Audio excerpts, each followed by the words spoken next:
Magandang umaga po sa lahat. Dito po muli tayo sa ating napakagandang palatuntunan. Napakaganda po ng ating topic ngayon. At alam nyo, kahit ako'y namangha ako dito sa tayo nasa series pa rin ng chapter 8 ng Romans. Napakaganda po ng chapter 8 ng Romans. Kaya bigyan po natin ito ng panahon na pakinggan sa umpisa hanggang sa katapusan. At talagang hindi po kayo magsisisi. Marami po kayong malalaman. Mamamangha kayo at marami kayong malalaman. Ganun pala. At malalaman nyo rin kung saan nyo ilulugar yung inyong buhay Kristiyano doon sa atin sasabihin dito. O kung saan nyo ilulugar. At kung nalalaman nyo na kulang pa kayo, lumuhod kayo sa Panginoon kung gusto nyo talagang maligtas. Ipapaliwanag ko lahat kung gusto nyo talagang maligtas. Ito po hindi gawa-gawa ng aking isip, galing po ito sa Biblia, mga kapatid. At ang description po nito na ginagamit ko, ang pagdi-describe ko po dito sa bawat verse na sasabihin ko sa inyo, ay din po, galing din po sa Bible. Hindi po tayo gumagawa ng sarili lang nating pag-iisip. Baka po masira yung demonstration of the Spirit and of the power. Yung salita po ni Pablo, yung po tinatawag na demonstration of the Spirit and of the power. Kaya kailangan hindi po tayo gumawa ng istorya, hindi po tayo pwedeng gumawa ng haka-haka lamang para mapaganda yung ating topic. Pinangungunahan ko kayo sa simula pa, sinabi ko sa inyo, hindi ako magaling na speaker, pero ang inyo po ditong kukuhanin ay yung namnam, yung lasa ng salita ng Diyos. Opo, huwag nyo nang intindihin yung aking mga pronunciation na ganyan, at ang importante po ay yung mapakinggan nyo ang dalisay, katotohanan at makapangyarihang salita ng Diyos. Ang topic po natin ngayon ito, gano'n nyo yung kinuha ko picture, umiiyak siya, dahil alam niya, those who follow the flesh know that they are enemies of God.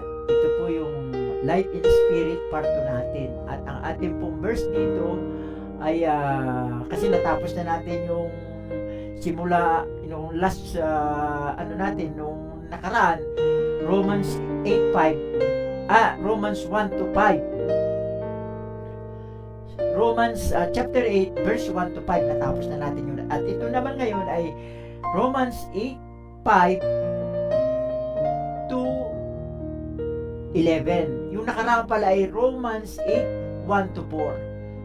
Apat na verse lang po, talagang napakalinam po ng ng topic na ito. Kaya bigyan niyo po ng pansin. Huwag niyo po itong ipawawalang bahala dahil ang buhay natin iisa lamang at maikli lang ang buhay natin dito sa lupa, mahaba ang buhay natin sa kabilang buhay.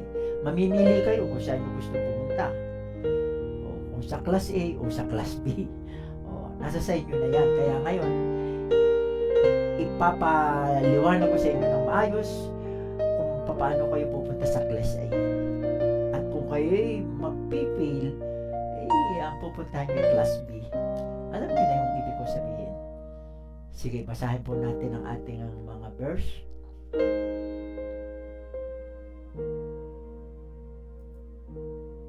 Yan po. Para makita nyo. Those who follow the flesh know that they are enemies of God. Life in Spirit part 2. Napakaganda po nito. Ano po? Basahin po natin. Pamaya papakita ko rin sa inyo mga verse. Gusto ko lang magtagal ng konti dito sa exposure na ito po. Sige, basahin natin. Romans 8:5. For they that are after the flesh do mind the things of the flesh, but they that are after the Spirit the things of the Spirit. 6. For the carnally minded is death, but to be spiritually minded is life in peace. 7. because the carnal mind is enmity against God. Ano po yung carnal? Yung carnally. Ibig sabihin po nun, makalaman. Mahilig ka doon sa pita ng laman. Hindi lang po yung mga tungkol sa sex, yung pita ng laman. Marami po. Yung mga desire ng iyong kaisipan. Oo. Sige, papatuloy po natin. Because the carnal mind is enmity against God. Nakikipag-away sa Diyos. For it is not subject to the law of God, neither indeed can be. 8. So then, they that are in the flesh cannot please God. Hindi natin mapiplease si God. 9.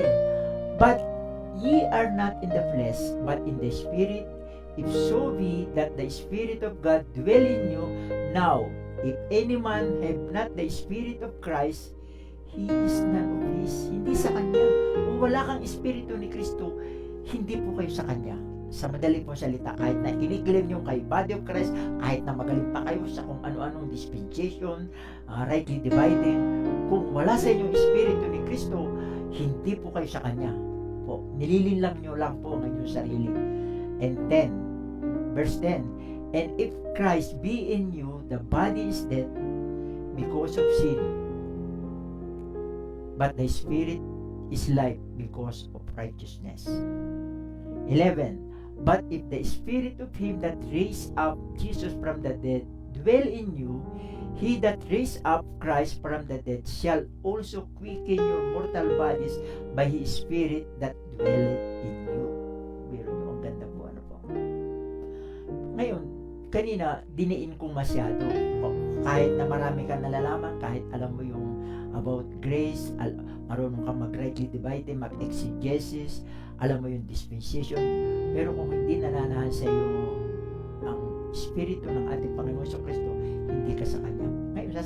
Ngayon, pwede kayo sumagot sa akin, pwede nyo sabihin, paano yung sinabi doon sa Romans,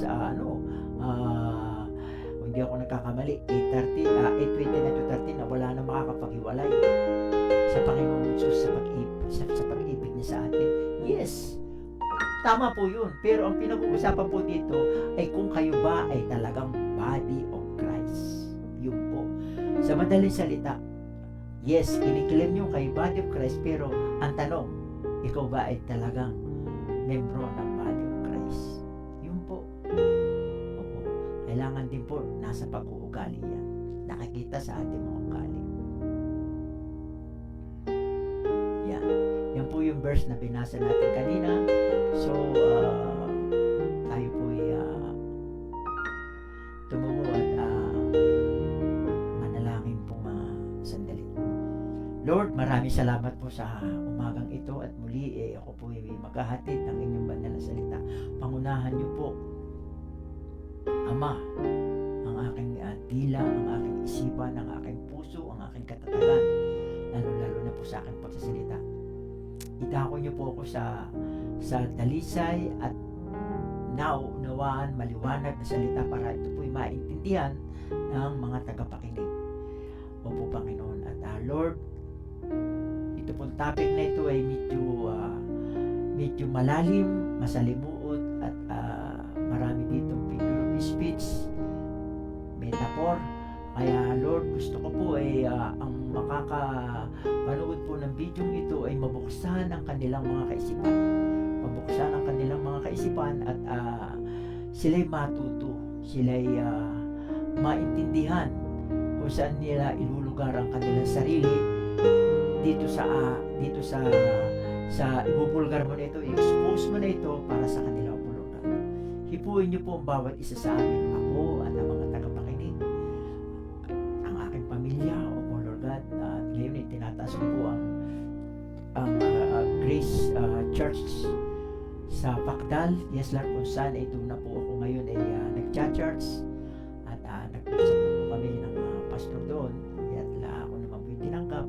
Kaya Lord, maraming salamat po sa buhay ng mga kapatirang naroon.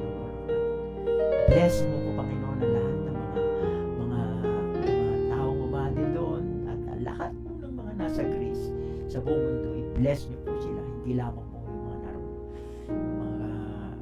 yung mga nakakaunawa ng Grace dito sa Baguio, sa buong Pilipinas, sa buong mundo, Panginoon. I-bless niyo po sila. ngayon, lalo-lalo na sa panahon ngayon. Maraming lumilitaw na kabuluhan at tinatas ko rin po ang aming bansa, ang bansa Pilipinas, na Lord, hawakan niyo po, pagkalooban niyo po ng katalinuhan ng namumuno ng bansang ito, si Pangulong BBM, na magkameron siya ng godly wisdom, O Lord God, at godly decision, na way galing sa inyo ang kanyang mga desisyon at ang kanyang katalinuhan, O Lord God, sapagkat kami po ay nasusuong din sa isang banta sa Philippine Sea, Lord, pangunahan mo ito. At i-bless niyo po ang aming kasundaluhan, lalo-lalo na po yung sa mga Navy, Philippine Navy, O Lord God, yung aming mga admiral na naririyan at nagbabantay dyan, Lord God. Kalooban niyo po sila ng kalakasan, katalinuhan, proteksyon sa lahat po ng pangambang panganib mo, Lord God. Thank you po, Lord. Lord, patuloy mo kong proteksyonan, hawakan sa aking mga araw-araw na ginagawa, at patuloy mo kong pagkalooban ng katalinuhan para lalo mo pa po magamit sa pagdadala at pagbibigay ng iyong banal na salita. Salamat po. Ito po ang aming dalangin sa pangalan ni Jesus. Amen, amen, at amen. Yan. So, magsisimula po tayo at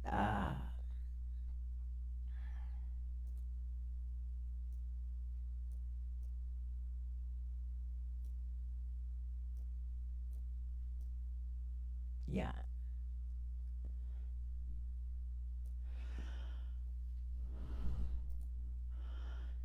So, ito po.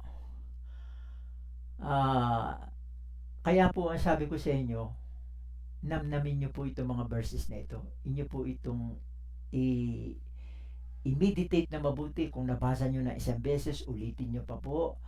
O kaya gawin nyo pa po 3 beses na basahin, pang-4 na beses, hanggang sa lubusan nyo pong maunawaan. Dahil tulad po ng sinabi ko doon sa nauna ko na topic na ibinigay sa inyo, ito po ay ito pong chapter na ito is one of the most powerful and popular chapters in the Bible.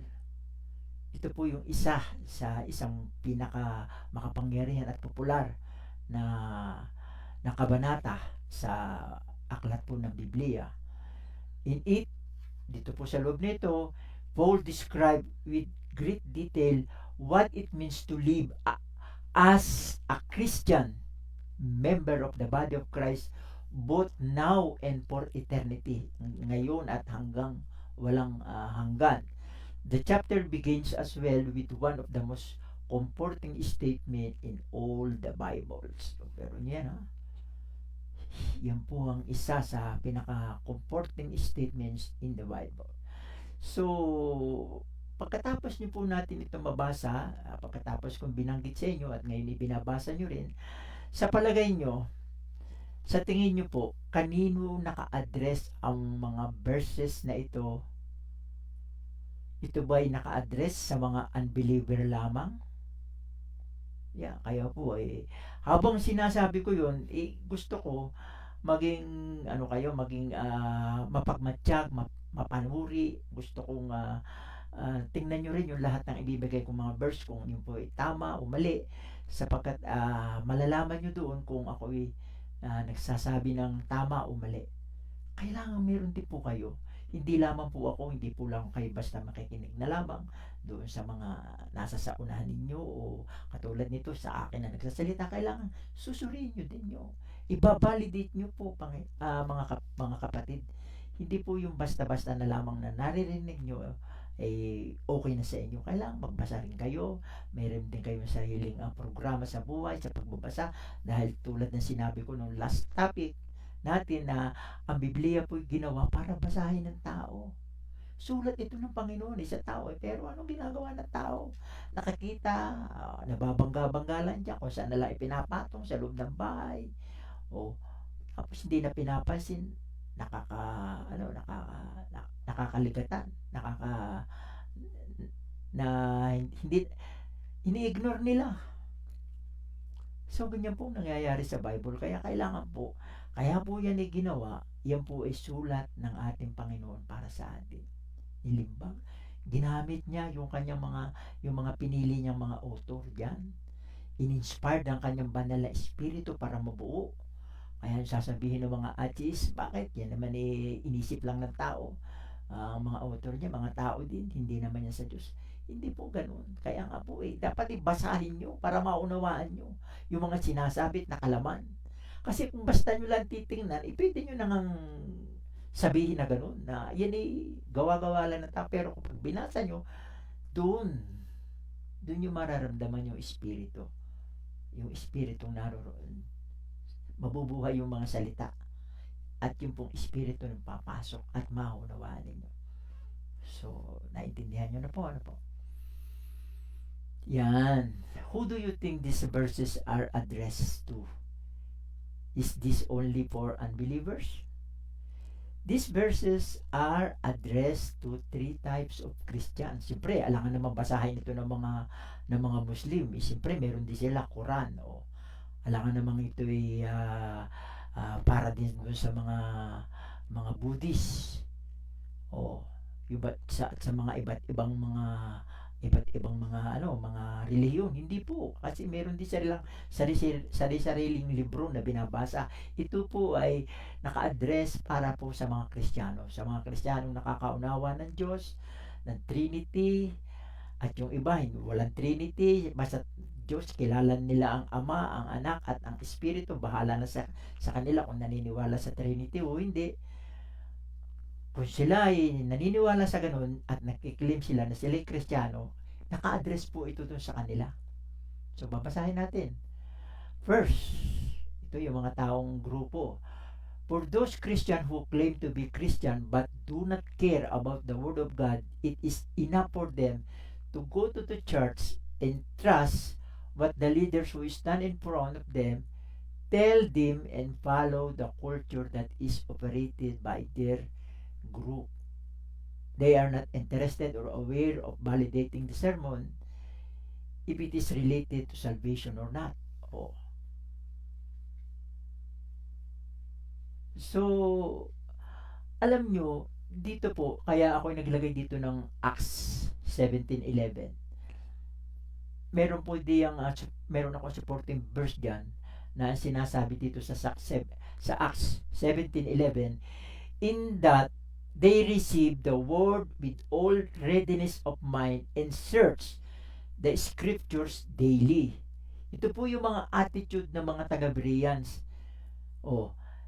Nobles than those in Thessalonica. Ang mga taga-Thessalonica, maayos na ang kanilang pagiging Kristiyano, pero mas noble pa raw itong mga taga-Berea na ito, kung tawagin natin Bereans, kaysa sa kanila, dahil sila pag nakarinig ng salita ng Diyos, pagdating sa bahay, bubuklatin din nila yung kanilang Bible, at i-cross-examine nila kung ay tama ba yung paliwanag noon, yung description nung nagasalita sa harapan. Ganun po ang dapat nating maging karakter. Hindi po yung basta-basta na lang napakinggan nyo sa akin o napakinggan nyo yung kung sino man yung inyong pastor na nasa harapan, ay okay na sa inyo.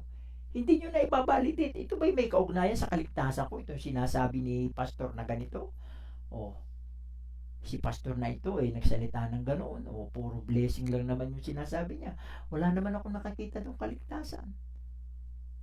Ang mag-preach po ng blessing, ng healing, ng answer prayer, talk about prayer, hindi po masama yan, pero yung pong dapat nauuntandahan natin kung ito ay merong kaugnayan doon sa ating kaligtasan, dahil ang pinaka-importante po, kaya po yan may Bible, ay yung magkameron tayo ng kaligtasan. Kasi meron din material blessing. Ang material blessing ay pandito lang sa lupa. Hindi mo naman yung madadala sa itaas. Ang madadala natin sa itaas, yung ating salvation. Kung ano yung ating position pagdating doon sa itaas. Yung dapat ang malalaman natin. At doon dapat tayo mabibless kung paano tayo kukuhanin ng Diyos. Ganun ang mga yung may mga wala na kwenta sa buhay Kristiyano ng legitimate body of Christ, yung pamumuhay nila dito sa mundo. Although na sila buhay pa, nakatira dito sa vessel na ito, dito sa laman na ito, yes, pwede pa rin tayo magtrabaho dahil paano tayo mabubuhay kung hindi tayo magkatrabaho. Pero ang kailangan, ang pinaghahanda natin ay doon sa itaas. Oh, so yun po, naipaliwanag ko na sa inyo. Dito naman sa ikalawang grupo, to Christian who understand the word of God but do not understand the correct doctrine for salvation in the present age or dispensation, because kailangan natin, we must know that there is salvation for the elect then, now, and for the future coming time in different and unique types of people. Oh, meron nga ditong grupo na ibig sabihin sila ay sila ay nakakaunawa ng ng salita ng Diyos, pero hindi nila naiintindihan yung tamang doktrina. Kasi meron po tayong kaligtasan sa panahong ito, sa mga nakaraang panahon at sa panahong ito kung saan tayo nabubuhay ngayon, tayo kumikilos, at sa darating pa panahon, meron pong kaligtasan doon. At yun po ay kinabibilangan ng iba at unique na people. O, ang ibig sabihin po ng iba, meron po diyang grupo ng Body of Christ at meron ding grupo ng mga taga-Israel. At yung mga ibang bansa, yung non-Jewish people na makukonvert to become ay believer of Christian Jewish people, makukonvert sila doon sa kanilang paniniwala, pero yun ay after na the rapture. Kaya kailangan dapat alamin niyo yung lahat so ganun po, hindi po yung basta-basta na lang tayo ay banat na banat. Kaya nga meron sinasabing 2 Timothy chapter 2 verse 15, yung rightly dividing. Pag nakarinig kayo ng rightly dividing, akala nyo tumatas yung kila nyo, akala nyo ano na ito yung sekta ng reliyon. Hindi po, method po yun, method para maintindihan natin at kung paano natin hahawakan ng maayos at sasaliksikin at aaralin ang salita ng Diyos. Rightly dividing, matututo tayo ng pag-exegesis. So, yan pangalawa na tayo, nasa pangalawa na tayo. Tapos ito yung pangatlo, may kasunod pa yung pangalawa, ito yung pangalawa, they are those who are victims of Satan. Biro mo, victim of Satan.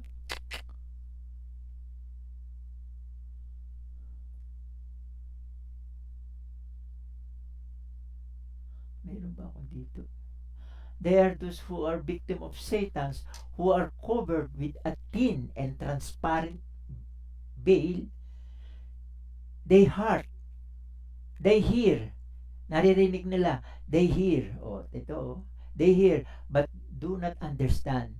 They see, but cannot be perceived. Acts chapter 28, verse 26. Kaya po kumukuha din ako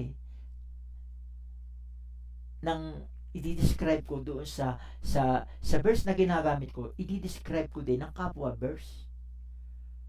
Hindi po tayo mag-iimbento lamang. Meron po tayong verse. Yan. They hear but do not understand. They see but cannot be perceived. Acts 20:26. Nakikita nila. Ay naririnig nila pero hindi nila naunawa. Nakikita nila pero ano itong perceive, parang ganun din. Nakikita nila pero hindi nila nababaagan, parang naaaninag o nauunawaan din. Basta nakikita, lampas lang, ignore lang, deadma lang, sabi nga ng mga salitang kalye, deadma lang. Basta ako makikinig ako doon pupunta ako doon sa lalo na yung aming church, napakarami ng member. Kanino ka pa? Di doon na sa maraming member, doon sa maraming naniniwala, kaya mas lalong maraming pumupunta doon. Pero yun nga, naririnig na nila yung salita pero hindi naunawaan, at nakikita pero hindi nababanaagan. Kung yun ba'y mayroong relation o related doon sa kaligtasan niya, ang inyo pong paghahandaan kahit paano laki ng inyong grupo o liit ng inyong grupo ay yung maunawaan ninyo na kayo ligtas. Eh diyan iba sa maririnig, ay ako ligtas. Ligtas lang, pero ipaliwanag mo. O, eh, sige nga, ipaliwanag mo nga sa akin kung paano ka naligtas. Hindi nila maipaliwanag.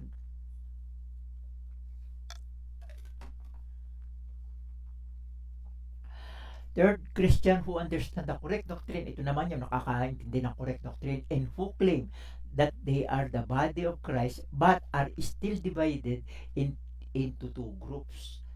Ito din pangatlo ay nahahati din sa dalawang grupo. The first group understand the true doctrines in the Bible but they are not able to live in it. Hindi nila na ipamumuhay yung sinasabi. Alam niya na, hindi nila, marunong silang mag-rightly dividing, magaling silang magturo, pero hindi nila na ipamumuhay yung salita ng Diyos. Napakalayo. O, pretending to be a member of the body of Christ is still the fact is that they are not. And in the second group, understand the true doctrine and they can live in it. Yung pangatlo ay alam nila yung doktrina at naipamumuhay nila. O, kaya nga pamaya doon sa research ko doon sa conclusion, malalaman natin na talagang kaunti pa lamang yung body of Christ.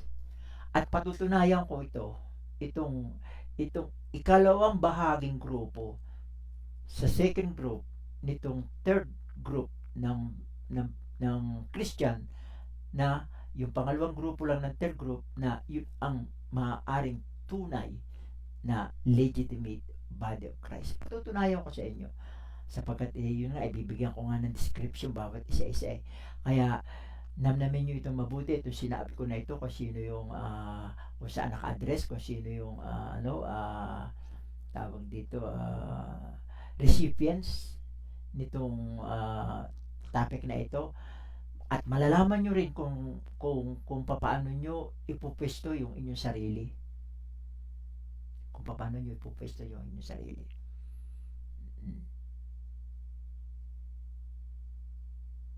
Ito yung sa third kaya kailangan ito sabi dito ingat doon sa 1 Timothy 4:16, hindi ko na nailagay po yung mga verse, sorry po, di bale, mahaba pa pala paliwanag natin dito sa sa third group of Christian believer. Dito po ay sinabi po dito sa 1 Timothy 4:16, sabi dito, ingatan mo ang iyong sarili at ang iyong pagtuturo. Ito'y naka-address doon sa mga pastor. Ang recipient nito, itong verse na ito, mga pastor, yung mga leader. Ingatan mo ang iyong sarili at ang iyong pagtuturo. Manatili ka sa mga bagay na ito sapagkat sa paggawa nito ay mailigtas mo ang iyong sarili at ang mga nakikinig sa iyo. Ingatan mo ang iyong sarili sa iyong pagtuturo. Sa King James version, ito, take heed unto thyself and unto the doctrine ang pinag-uusapan dito. Yung doctrine kasi sa pagte-translate sa Tagalog ay pagtuturo pagtuturo din yung doktrina, katuruan din sa Tagalog, kaya hindi natin nakikita rito yung doktrina.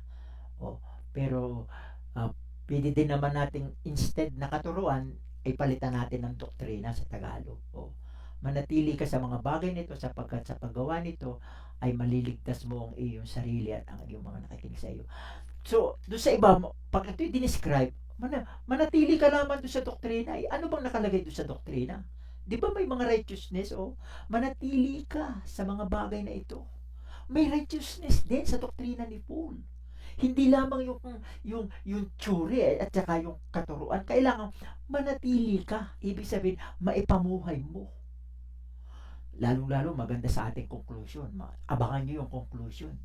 Doon kayo mamamangha lalo sa conclusion. At kaya mapapatunayan ninyo na yung righteousness ay kasama sa legitimate member of the body of Christ. At yung mga hindi nakakapamuhay nito ay sila yung mga fake Christian sila. Mga fake na member ng body of Christ. Kaya nga dito, sabi dito sa Acts 17:10, nang dumating sila roon, pumasok sila sa sinagoga sa mga Hudyo. Sa 11, tinanggap nila ang salita na may kahandaan ng pag-iisip. Ito yung mga Berean na sinasabi ko sa inyo at buong pananabik. Oh. Kaya tingnan ninyo kung ano yung naidudulot ng hindi pinapansin at binabalidate kung may kaugnayan sa katotohanan at kaligtasan. Tingnan nyo ha, ito yung mga tao ha. Ito yung mga taong hindi nila binabalidate, hindi nila pinag-aaralan yung salita ng Diyos, at hindi nila itinatanim sa kanilang puso. Tingnan nyo ha, yung nakaraan na October 31, ano yun? Halloween. Tapos yung November 1, All Saints Day yun. Tapos yung November 2, All Saints Day. All Souls Day. Napakalaking ano ito, pagdiriwang. Halos pangalawa na ito sa Pasko eh. Hindi nila naiintindihan na yung ba ay may kaugnayan sa ating kaligtasan. Hindi po, ito yung kulto. Kulto po ito. Oh, alam nyo ba yung itong nagsimula ito doon sa doon sa tradition originated with the ancient Celtic Celtic festival of Samhain, when the people would light bonfires and wear costume to ward off the ghosts. In the 8th century, ito po yung hindi dito maganda eh, yung doon sa 8th century, dahil ito'y laging ginaganap. Ito'y pagano ito eh. Ito'y pagans festival ito. Kasi yung Samhain, Festival of Samhain, parang ito yung dinidiyos nila. Para itong pagano, iba yung kanilang Diyos dito. When the people like the bonfires, ang pagkakaintindi nila, pag sila nagbubonfire sa ganung petsa, sa October 31, natataboy nila yung mga multo daw, yung ghost, mga masasamang espiritu. Pero noong paglipas ng 8th century, alam niyo po kasi yung history ng Roman Empire, kasi nung maupo na si Constantine, yung kanyang ina, ito mayroong kaugnayan sa politika para maparami yung kanilang mga tagapanalig, marami, siguro mayroon ding eleksyon, mga butuhan, ibig sabihin makapanalig. Ang ginawa nila para ganun, humanap sila tinangkilik nila yung Kristyanismo, tinangkilik, yes. Pero mostly, inadapt nila yung mga turo ni Peter instead na yung turo ni Paul. Ngayon, itong mga taong ito, hindi naman sila Jewish. Yung mga turo ni Pedro, para lamang yun sa mga Jewish people, sa mga Hudyo. Maliban lang kung sila ay na-convert to become a Jewish at maging under sila ng Israel Commonwealth, ng Jewish Commonwealth, okay yun. Mapapasama sila doon sa kaligtasan doon. Ngayon, inadapt nila para ang ginawa nila, minix nila yung sa mga pagano at isinama nila doon para dumami yung kanilang mga kumbaga alipores, at yung mga pagano ay mapasama na rin sa mga Kristiyano. Lumaki ngayon, kung ano-ano nang napapadagdag katulad nito, sorry sa mga yung mga fans ng mga pope. I'm very sorry. Ako po dating Katoliko, pero ito po history lamang. History. Kaya hindi ko po kayo sinisira, pero ito history lang. Si Pope Gregory III, dinesignate nila yung November 1 as a time to honor all saints. Doon po nagsimula. Ang ginawa po niya ni Pope Gregory, sa halip na yung pamamaraan ng Diyos, ang ginawa niya, yung pamamaraan niya na gusto niyang i-spread out at i-expose sa mga tao na para gano'n na rin ang kanilang paniwalaan at gawin. Na yung mga namatay ay pwedeng ipagdasal, pwedeng ipagpamisa para maging na rin santo.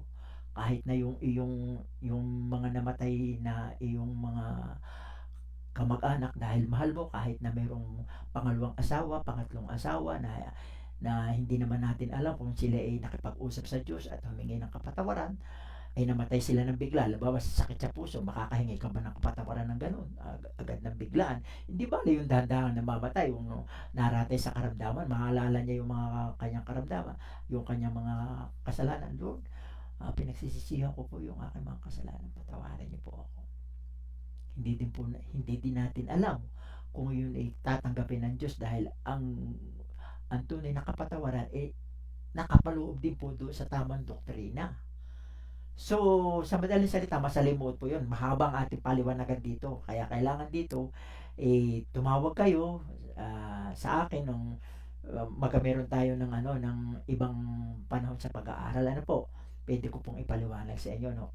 So, ipagpatuloy natin. Ang ginawa po noon si Pope Gregory III, yung po dinesignate na niya dahil gusto niya yung mga, kasi siya ay yung siya yung naging successor ni Pope Gregory II. Ngayon, pinagpipray niya si Pope Gregory II na yun nga na siya ay pumunta na sa kaharian ng Diyos, ganyan, at ipinalaganap na rin niya at isinama na rin niya yung lahat ng mga namatay. Ngayon, tanong ko sa inyo, sa palagay niyo ba kung ang halimbawa ang isang makasalanan ay ating dalhin sa ating pastor o kaya isa kaparian at ipagpamaysa o ipagdarasal, yan ba'y maliligtas? Tanong ko sa inyo. God is a just God. Just po yung kanyang hatol. Hindi po basta-basta hindi po basta-basta siya mag-iiba porque hiniling sa iyo ganyan. Kung ano yung ginawa mo nung ikay nabubuhay pa, doon ka nakahatulan. Hindi na yung pwede pang mabago. Hahatulan ka na doon. Kaya napakainam po na nabubuhay ka pa lamang dito sa lupa, iniintindi mo na yung iyong kaligtasan. Kaya doon tayo doon yung papasok iintindihin mo na yung ba sinasabi sa iyo ng pastor, yung ba sinasabi ng pari sa iyo, may kaugnayan sa iyong kaligtasan. Kung wala, magbasa ka ng Bible, tingnan mo. At kahit paanong laki ng grupo mo yan, kung ang sinasabi ay hindi naman ito nauukol sa iyong kaligtasan, mag-isip-isip ka, iisa lang ang buhay natin. Yes, maaaring hindi mo yan maisip kung mariwasa ang buhay mo dito sa lupa, ay okay lang sa iyo yan. At hindi mo yan masyadong napapansin, pero kung ikay naghihirap, mapapansin mo yan. Ang akala mo, tatagal ka pa ng matagal na matagal. Lalo na kung wala ka na pang nararamdaman, okay, sarap mabuhay, no? Masarap. Wala ka ng kinikita ko, wala ka ng negosyo ko. So, mananatili ka doon sa ganung mga idealismo na nasa sa iyo, prinsipyo na nasa sa iyo kaisipan. Sige, ituloy natin. Ano pa rito, Wag na natin itong masyadong basahin, mahaba itong outline ko dito. The cells who live 2000. Itong cells na ito, sa panahon ngayon, ito ay nasa parteng Ireland. Ireland. Ito yung lugar na pinangyarihan ito. Nasa Ireland ito. Who lived, the cells who lived 2,000 years ago, mostly in the area of in the area is now Ireland, the United Kingdom, and northern France celebrated their New Year on November 1. Yan po nanggaling, pero ang malungkot nito kung babasahin niyo doon sa Wikipedia, pati yung mga old na Protestant nakigaya na rin sa mga ganito, yung mga Protestant people, mga Christian, nakigaya na rin. Pero hindi nila alam. Hindi nila alam, ito'y okulto ito, pinagsimulan nito yung okulto, at hindi ito pwedeng isama sa mga mananampalataya. Napakalayo po. Ngayon tuwan-tuwa kayo, pati yung inyong mga anak tuturuan nyo, susuot. Kaya yung mga apo ko kasi wala na yung kanilang mga magulang nasa Australia, kami ang nag-aalaga. Sabi ko, huwag kayong sasali dyan. Hindi, pinapaliwanag ko sa kanila. Yung Halloween hindi yan maganda. Alam nyo ba, ito pinaikli ko na lang at ibibigay ko na lang dito yung tatlong dahilan.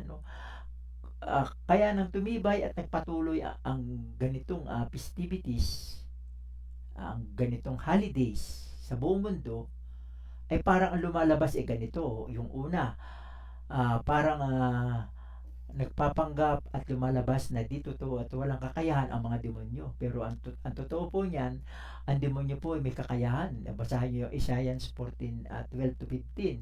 At saka 1 Peter 2:5 ito. At doon kay Peter, sinasabi dito, meron si Satanas at siya ay naglalakad na parang gutom na leon, naghihintay ng masasagpang. Papatayin ka niya. Pero ibig sabihin, hindi papatayin ito. Buhay ka pa rin eh. Ang papatayin ay yung iyong spirito, yung iyong kaluluwa. Pag ikay naniwala ng naniwala dyan, patay ang iyong kaluluwa. Sige, maniwala ka lang dyan. Kaya, sorry doon sa mga nagdiriwang po ng ganito. Yung pangalawa o ikalawa, dahil dito, lumalabas na dito toong mga okulto. Ang Halloween ay isang paraan ng paglalaro ng occultism,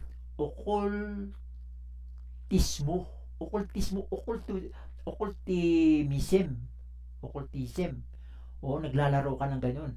Ano ba yung okulto? Yung occult, supernatural, mystical, or magical beliefs, practices, or phenomena. O isang mga kababalaghan. O, huwag kayong maniniwala sa mga ganun. O, yung pangatlo, pinagdiriwang ang Halloween. Ang Halloween daw, ayon dito sa ikatlong paliwanag, ay kadiliman. Pag sinabing darkness, kanino yung darkness? Yung ba'y sa Diyos? Sa Diyos ay liwanag. O, wala tayong kinalaman sa walang bungang mga gawa ng kadiliman. Basahin yung Efeso chapter 5 verse 11, at huwag kayong makibahagi sa mga gawa ng kadiliman na walang ibubunga kundi inyong ilantad ang mga ito. O, sa halip na ilalantad nyo yung na ganun, masama ito. Wala, nakikisali pa kayo. O, pinagdiriwang nyo eh. Yun ang ibig kong sabihin. Kaya dito sa mga recipient na ito, yung nagkiklaim na sila Christian, pero yung iba'y mangmang na Kristiyano. Hindi nila naunawaan at hindi nila naiintindihan yung mga ibang bagay na mga tools, kasangkapan ni Satan para ikaw ay masira, para ikaw ay malayo ka sa Diyos. Pero kiniklaim mo na ikaw ay Christian, kiniklaim mo na naniniwala ka sa Diyos. Yung iba naniniwala kay Kristo sa banal na Espiritu, pero naniniwala ka rin kay Satan. Paano yun? O sige, pagsimula na po tayo. Yan. Ito po, ito yung mga binigay kong yan.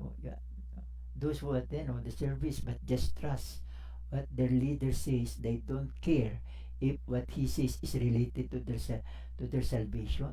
Take heed. Ito na nga yung aking kanina. Take heed unto thyself. Ito naman yung tungkol sa sa November 1. Yan. Why Christians don't celebrate Halloween.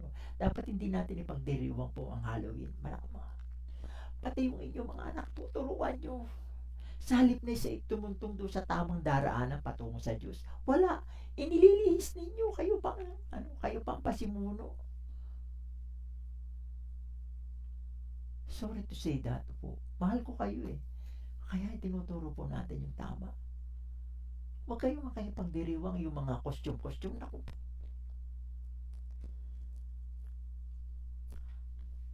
Sige po, umpisahan na natin.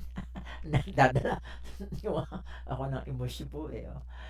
We can notice here that the warnings against those who agree with the flesh do mind the things of the flesh, but they that are after the Spirit, the things of the Spirit. Ito po yung napakaganda rito eh. Sapagkat ang mga ayon sa laman ay iniisip ang mga bagay ng laman. Ngunit ang mga ayon sa Espiritu ay ang mga iniisip naman ay yung mga bagay ng Espiritu. Sa 6, for the be carnally minded is dead. Is dead. But to be spiritually minded is life and peace. Yan po yung Romans 8:5-6. Sapagkat ang pag-iisip ayon sa laman ay kamatayan, ngunit ang pag-iisip sa spiritual ay buhay at kapayapaan. Kaya mamimili kayo eh. Sige, sabihin na natin you are kiniklaim mo that you are a member of the body of Christ. Yan Pero mamimili ka dito. Kung saan ka dito papatak, ikaw ba'y sa laman o ikaw ay sa espiritu. Sasabihin mo, of course, sa espiritu ako, pero bakit ka pa nagpapatuloy na gumawa ng kasalanan? Ibig sabihin, nasa laman ka pa. Tapos sasabihin mo sa akin, napaka-perfecto mo naman. At ituturo mo sa iyong mga listener, nobody is perfect. O patutunayan ko sa inyo. Sige, basta tuloy-tuloy lang kayo makinig. Huwag niyong ititigil ang pakikinig. O, yan. Basahin natin ha. We can notice here, we can notice here that the warning against those who agree with the flesh is emphasized. Napakadiin po by Paul and proof. In these two verses, he revealed that those who agree with it, doon sa laman ha, with the flesh, yung nag-agree sa flesh, are futile. Walang saysay. Wala pong yun. Walang halaga. According to him, those who agree with the flesh are thinking of nothing but the things dictated by the flesh. Ano ba yung mga dictated by the flesh? Are sins, and its destination is death. Romans 6:23. Pero sasabihin nyo, ako naman kay Kristiyano. Kristiyano naman ako. Pero yung destination nyo ay siya, kamatayan. Kapag nagpatuloy kayo sa kasalanan, sapagkat ang nagpapatuloy sa kasalanan ay nag-iisip ng sa laman. Nakikinig sa dikta ng laman.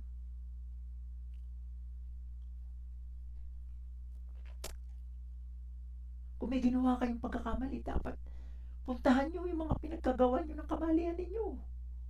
Ayusin nyo. Kung gusto nyo kayo mabuhay na kaaya-aya sa Panginoon. Pero kung ikaw ay hindi kaaya-aya sa Panginoon, sumusunod ka pa rin sa iyong laman. Pride. At yun ay bumabaksak din sa kamatayan. Hindi ako nagsabi niyan. Kundi yung paliwanag ng verse ng Bible, Romans 6:23. Pero ikaw ay relihosong tao. Yun ang masakit dito. Reliyoso kang tao. Reliyoso ka. Kilala kang nagtuturo. Kilala kang pare o kaya pastor o kaya ministro. Pero pagdating sa laman, sinusunod mo dikta ng laman. Mga masakit pa nga yung mga naririnig natin sa mga kaparehan, sa mga kapastoran na meron pang nire-rape yung kanilang mga member. Niloloko. Lalo na pag ang pinag-usapan ay pera. Nako, daming laglag dyan sa pera. Yan ang unang-una nilang target pera. Yung mga hindi tunay, yung mga fake na body of Christ, pera ang target niyan.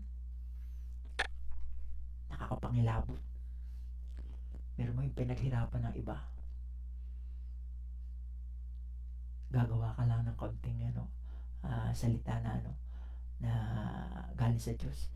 Ang masakit dito, kinakasangkapan mo pa yung salita ng Diyos para magkapera. Sorry to say that. Dadala na naman po tayo ng emosyon. Yan po. And everyone who conforms, yung mga umaayon to the Spirit leads to life and peace. A member of the body of Christ needs to put off. Ito po yung pinakamaganda rito To put off. Ephesians 4:22, Colossians 3:8-9. The desires of the flesh, although we are still living here in this vessel, although we can do it, we have nothing to fear. Wala tayong dapat ikatakot. Because through love and faith in Christ, there is no doubt that His Spirit will help us. Tutulungan tayo ng Kanyang Espiritu. Huwag kayong tayo matatakot. Kung tunay kang ikaw ay body of Christ at ikaw ipamumuhay mo yung iyong pananampalataya kay Kristo, walang kaduda-duda. Nasa sa iyo yung banal na Espiritu ng Diyos at nananahan sa iyo si Kristo. So, pakinggan niyo pa yung mga kasunod para kayo lalong mamangha.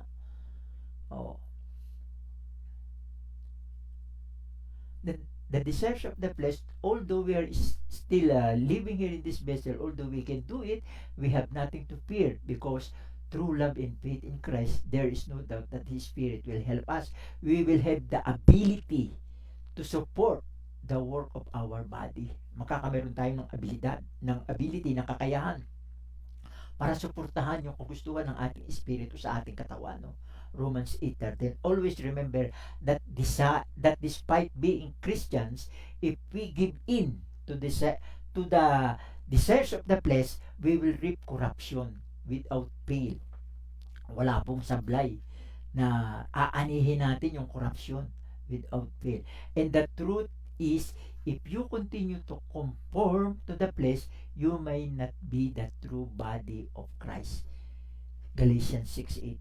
Basahin niyo po yung Galatians 6:8. Ibig sabihin yan, niluloko niyo lang yung sarili niyo.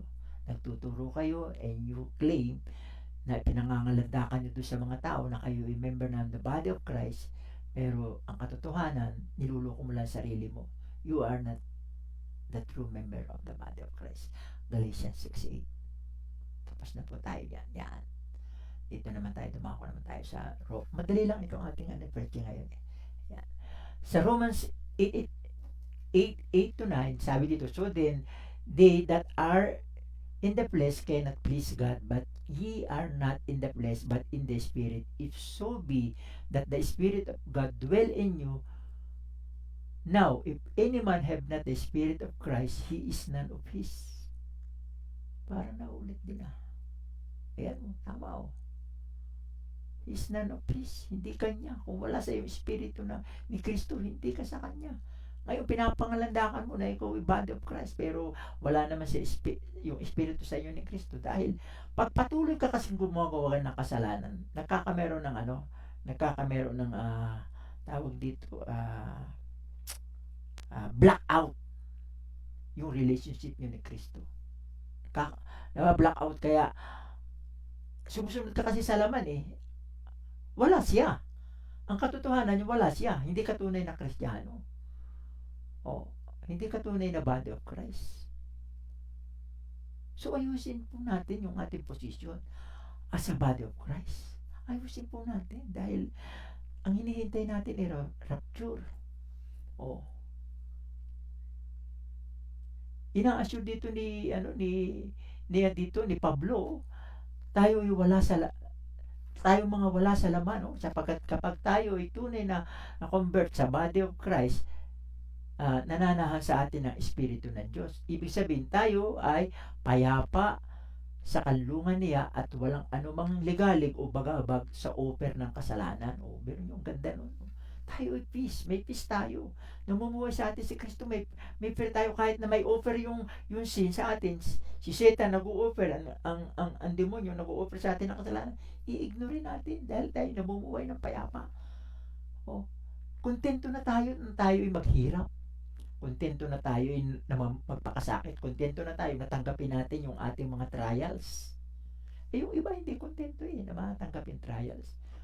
Gagawa sila ng paraan para kahit na ito labag sa kagustuhan ng Diyos at hindi nalulugod ang Diyos, gagawin pa rin nila para malugod lang nila yung kanilang laman. Halimbawa, nagugutom ka, wala kang pera, ngayon gagawa ka ng paraan sa halip na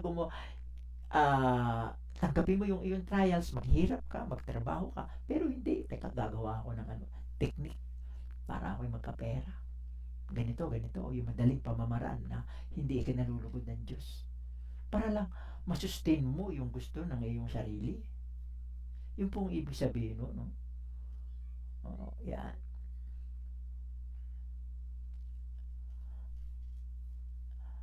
For those who are really in the flesh, they don't understand the Word of God. Yun daw mga Kristiyano na sila'y nananatili pa sa flesh o sa laman, o kaya hindi Kristiyano na nananatili sa laman, hindi nila nauunawa na salita ng Diyos. And what the flesh dictates, they do. Kung ano yung dinidikta ng kanilang laman, ginagawa nila. It is obvious and we shouldn't talk about it anymore. Hindi na dapat natin itong pag-usapan. Wala na ito which means that there is no salvation for them. Wala na ditong wala nang salvation, But with the religious people, ito yung atin dapat pag-usapan, yung mga reliyosong tao.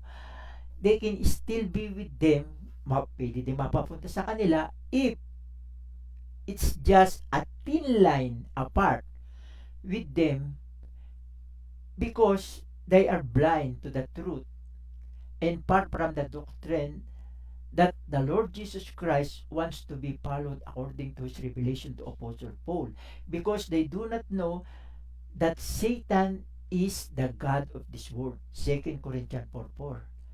And he interfered with false religion. Ang una pong pinakaialaman, hindi natin alam kung una ha, pero pinakaalaman niya, pinagbuhusan niya ng pansin. Alam niya ang religion. Pag sinabi religion, mapapalapit ka sa Diyos. Gumawa siya ng paraan, ininterpret niya, pinakaialaman niya. Ang tungkol sa religion, ang dami niyang pinakalaman. Ito niyo sasabihin ko, una, religion. Pangalawa, politika. Gobyerno. Ano pa? Media. Marami pinapakalaman siya. Education. Yung mga human rights yan. Ayoko ng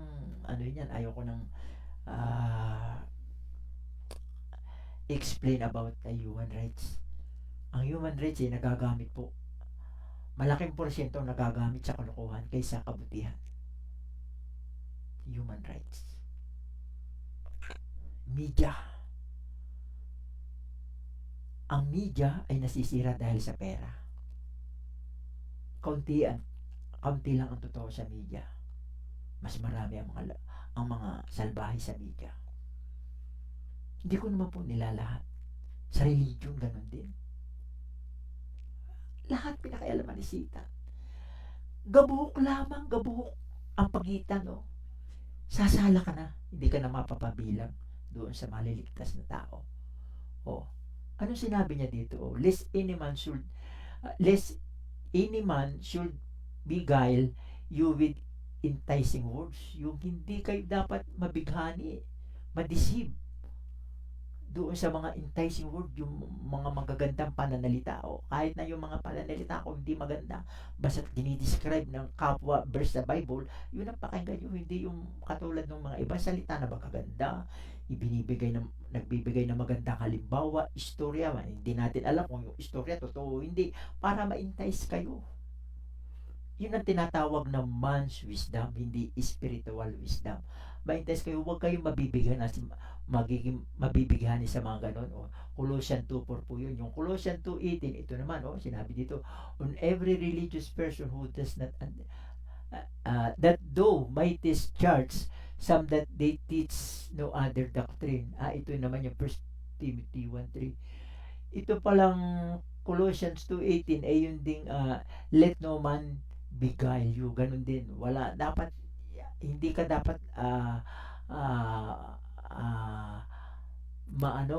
matukso ng tao.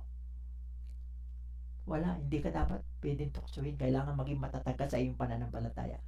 On every religious person who does not understand the true doctrine, ito naman, doon sa mga reliyosong tao, pero hindi naman nila alam yung tunay na doktrina, pero sige lang, punta sila sa simbahan, 100% ang kanilang attendance, ganyan, pero hindi alam nila yung doktrina, wala din po. Zero din. Binibigay na nga niya yung mga tunay na doktrina. Ano ba yung tunay na doktrina na dapat natin yakapin sa Bible? Yung mga sulat ni Pablo. At yung sulat na yun ni Pablo ay galing sa ating Panginoong Jesucristong nasa langit. Hindi yung Kristong nasa lupa. Iisa lamang ang Kristo. Kaya litong-lito sila Doon sa 14:3, 1 Corinthians 14:3. Other Christ. Yung other Christ, akala nila yun ay apostasy. Yun yung mga false teacher. Hindi, iisa yung Kristo ngayon. Pero iba lamang yung panahon at yung kanilang mga ginawa. Yung ginawa ni Kristo dito sa lupa ay para sa Israel. At yung ginawa niya sa itaas ay para sa ating body of Christ.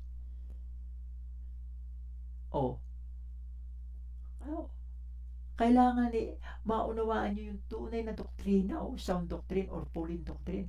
1 Timothy 1:3 sabi dito, though might charge some that they teach no other doctrine. Oh. Wag kayong magtuturo ng ibang doktrina. Yes, that is holy. Yung ibang doktrina, holy din yan. Oh. Kaya nga kayo yung mga malilito eh. Magkukonfuse ka. Kaya kailangan nasa sa iyo yung Espiritu ni Kristo. Paano? Pakinggan mo ang salita na ibinigay niya kay Pablo.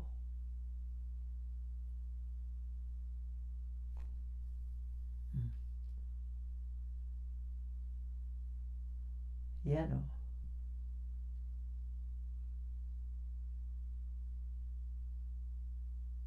Ano ba yan?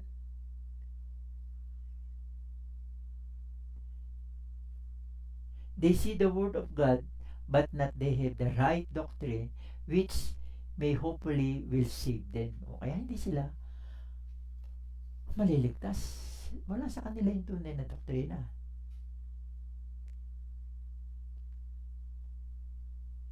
Naputol. Ito naman, oh. Ito wala dito po eh. Sorry po. Oh. Ay, ito pala. Ito. Ito po yung katuksong, oh. Ito, basahin nyo. It may also include even those who have the correct doctrines, but explicitly do not, by not doing, to live the good instruction of the risen Lord Jesus Christ. Instead, through their love of money, 1 Timothy 6:10, Philippians 3:19, they become a stumbling block for the Christian babes in the body of Christ. 1 Corinthians 8:11-12 and 9:22. Sa halip na sila masiyahan sa kanila yung mga babes Christian ay nai-Istanbul pa. Dahil kita-kita nila yung pagkamahil yung ibang ugali mo, yung pagkamahiligin mo sa halimbawa sa pera o sa sex, ganyan.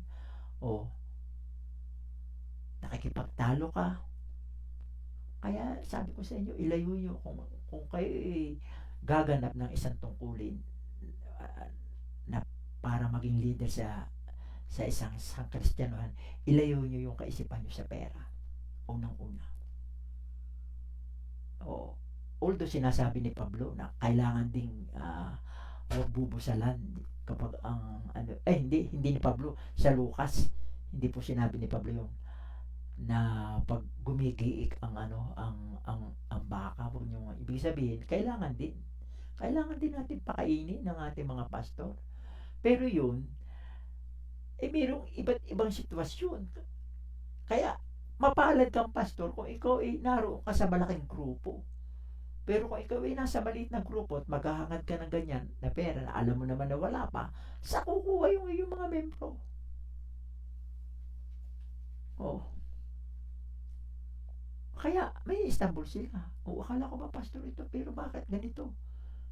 Kami nga mga wala nang hanap buhay, kami pang guguyuin ito. O, ganun po yun.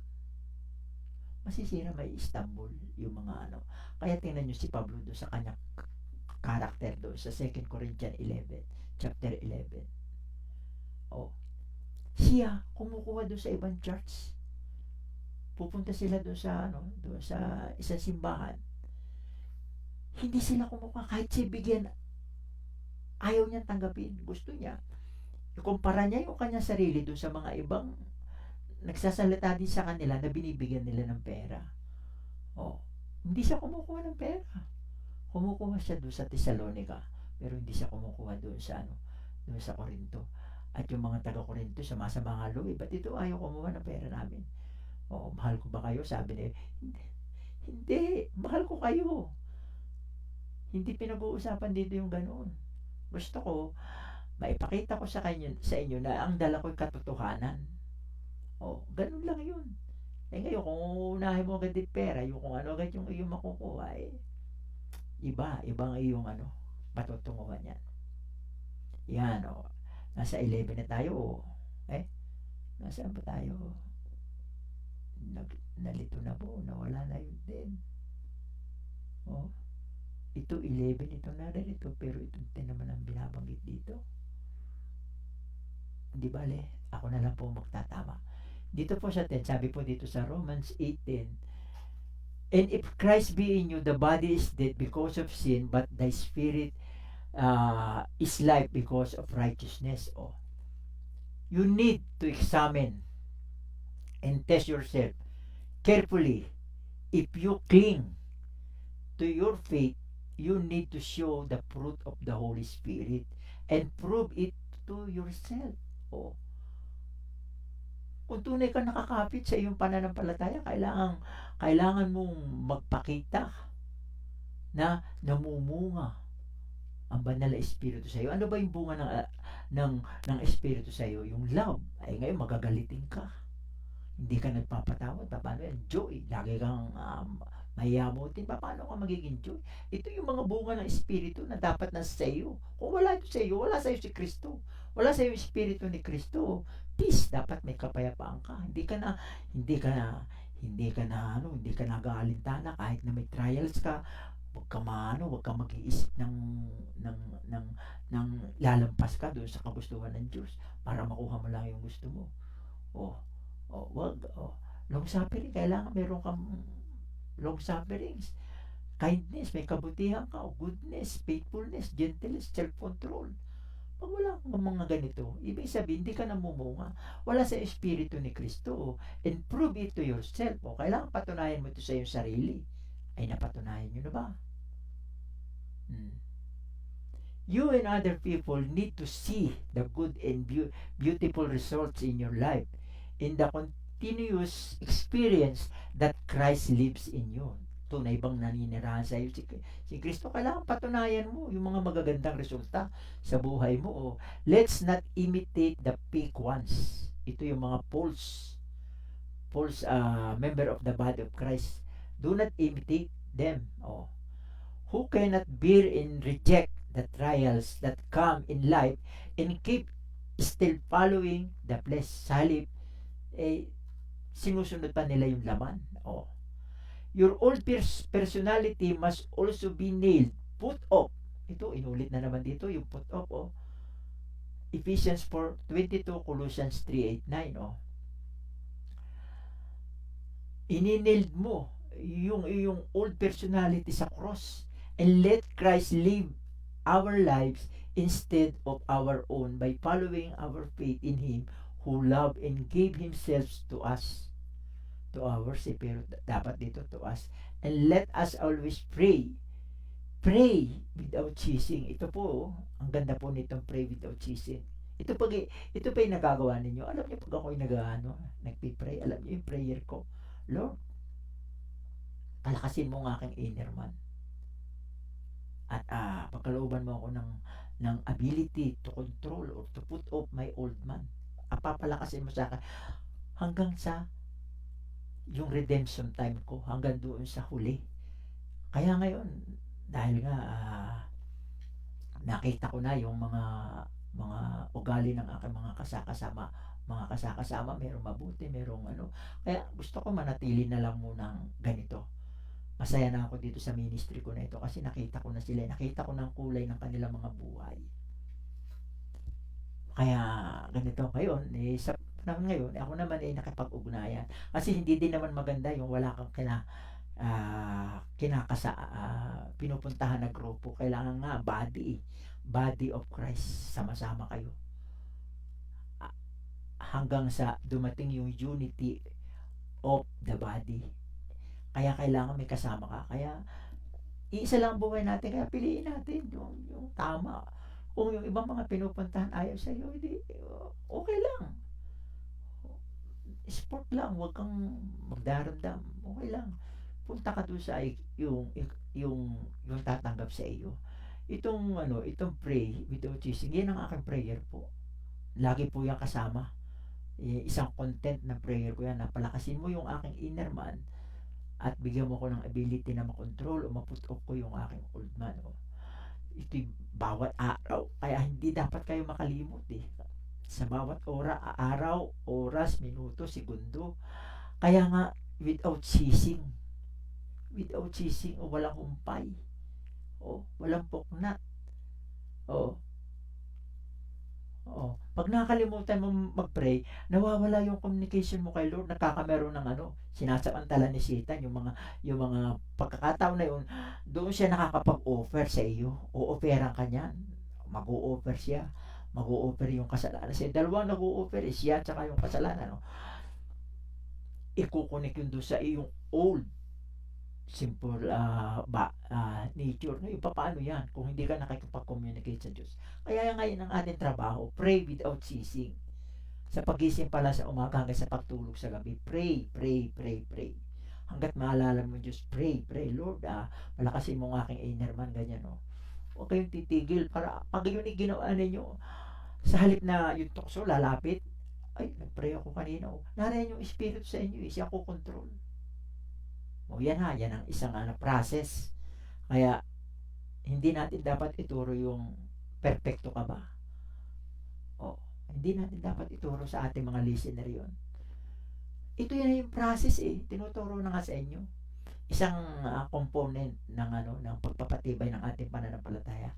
Pray without ceasing. Lalo na kung ikaw nasa tamang doktrina. Pray without ceasing. Hindi po mawawala sa inyo Espiritu ng Kristo. That may Christ through our faith dwell in us, and may we be strong and rooted deeply in faith in Him through deep and steadfast love. Yan isa pang component, love. Yung steadfast love. Deep and steadfast love. Kung wala kang pagmamahal sa iyong mga kapwa, kahit nandun sa iyong mga kapatiran, kung wala kang pagmamahal, niisip mo lang pa sarili mo kung paano ko mabubuhay, hindi ka magtatagumpay. Wala sa iyo si Kristo. Kung wala kang love. 2 Corinthians 13:5, Galatians 2:20, Ephesians 3:17. Basahin nyo yan. Basahin nyo yung mga verse na yan. We need to be inspired, and let's lay ourselves down in Christ. Plan in our minds that we didn't make a wrong decision in this suffering, because to the one we put our faith in is Christ, who existed before all things, Colossians 1:17. Kaya ihimlay natin ang ating sarili kay Kristo, sapagkat alam natin siya pa yung nauuna. Kanino natin ihimplay natin ang ating sarili, do sa ating sarili, do sa ating laman? Hindi, kay Kristo. Kasi wala namang aamin na yung iyong sarili ihihimlay mo kay Satanas, ibibigay mo kay Satanas. Walang aamin nun. Pero ang katunayan nun, doon ang punta nun, kung ang sinusunod mo yung iyong sarili. Kaya doon na lang natin ihimlay kay Kristo. Mag-rooted sa atin yung kanyang love. Magkameron tayo ng deep and steadfast love para din sa ating kapwa. Di ba ang ganda po yan? Meron ka ng fruit of the Holy Spirit, tapos meron ka pang deep and rooted steadfast love na galing kay Kristo, na ipinamumuhay mo rin, minamahal mo rin ang iyong kapwa. Di ba ang ganda? Yan. Dito na po tayo sa 11. Sabi po sa 11, Romans 8:11, but if the spirit of him that raised up Jesus from the dead dwell in you, he that raised up Christ from the dead shall also quicken your mortal bodies by his spirit that dwelleth in you. Datapwat kung ang espiritu niyang bumubuhay na mag-uli kay Jesus mula sa mga patay ay nananahan sa inyo, ang bumubuhay na mag-uli kay Kristo mula sa mga patay ay bubuhayin naman ang inyong mga katawang may kamatayan sa pamamagitan ng kanyang espiritu na nananahan sa inyo. Biro nyo yan Pag minsan malilito kayo, sino ba talaga namumuhay sa atin? Yung espiritu ng Ama o espiritu ni Kristo? Iisa po sila. Kaya dapat hindi kayo malilito. Basta't ihimlay nyo yung inyong buhay, ang inyong sarili kay Kristo, hindi kayo malilito. Huwag kayo malilito dun sa mga ganon, mga verse na, kasi dito, sabi dito, dapat kung espiritu niya ang bumuhay na mag-uli kay Kristo, sino bang bumuhay kay Kristo? Di ba yung Ama? Ang Ama at si Kristo iisa. Pwede natin sabihin dito na binuhay niya ang kanyang sarili, pero hindi natin dapat yung sabihin. Dapat irerespeto natin. Dahil sila iisa Yun ang misteryo ng Trinity. Hayaan na lang natin. Basta't ang ating gagawin, ihihimlay lang natin ang ating sarili sa Kanya. Doon na natin ipagkakatiwala ang buhay natin. Pinagkakatiwala ko na po yung buhay ko sa inyo, Panginoon. Kayo na pong bahala sa akin. Kaysa ito'y pagkatiwala ko sa akin sarili na patungo naman sa kaaway na mauwi sa kamatayan. Ganun lang po. Oh. Ito yung pinakamaganda eh. God's best promise to those who walk according to the Spirit. Ito yung Galatians 5:16, yung walk in the Spirit under the right doctrine. 1 Timothy 1:10, 4:16, 6:3, 2 Timothy 4:2-3, and Titus 1:9. Basahin niyo po lahat yan. Ito yung pinakamagandang pangako. According to His Spirit. Lahat ng lumalakad sa Espiritu ng Diyos, ang ganda ng pangako ng Diyos. Yan ang sasabihin ko sa inyo. Pag ikaw ay lumakad, alam mo yung tamang doktrin, tapos lumalakad ka sa kanyang espiritu, na ipamumuhay mo yung doktrin ng inaaral mo. Ang ganda ng pangako ng Diyos, mga kapatid. What are the facts in this statement? Ano ba yung mga katotohanan dito? We need to sharpen our minds by researching and living these words. Kailangan natin maipamuhay. I-research natin, tapos ipamuhay natin. Pag napatunayan natin maganda, ipamuhay natin itong mga salitang ito. For if we have become one with Him by sharing His death, we too will surely be one of Him in His resurrection through a new life lived for God. Romans 6:5. Do you believe that God gave, maniniwala ka ba dito? Kaya ibinigay ito ng Diyos. Do you believe that God gave and made us understand the grace so that we can be holy? Kaya yan binigay sa atin, pinaunawa sa atin ang grace para tayo maging holy. Ano yung Ephesians 2:10? Basahin niyo yung Ephesians 2:8, 9, and 10. Tapos kayo na ang bahalang mag-apply nito sa sarili niyo. Yung 2:10, workmanship ni God. Kaya tayo ay produkto ng Diyos. Pag sinabi produkto ng Diyos, anong lumalabas sa atin? Mabubuti. So, paano lalabas sa atin ang masama? Tapos, maya't maya ka pang nagdadasal. Kasi pag hindi ka nagdasal, yun ang isang tools eh. Pag ikaw ay nasa tamang doktrina, kailangan laging prayer. May support na prayer. Maya't maya. Pag naalala mo, Lord, palakasin mo ang aking inner man. Hindi ako nagdadasal ng Lord, pagkalooban mo ako ng maraming pera. Lord, pagkalooban mo ako ng ganitong sasakyan. Wala na yun. Ang intindihin nyo yung magiging posisyon nyo sa langit, kung anong ipapatrabaho sa inyo ng Diyos pagdating sa langit.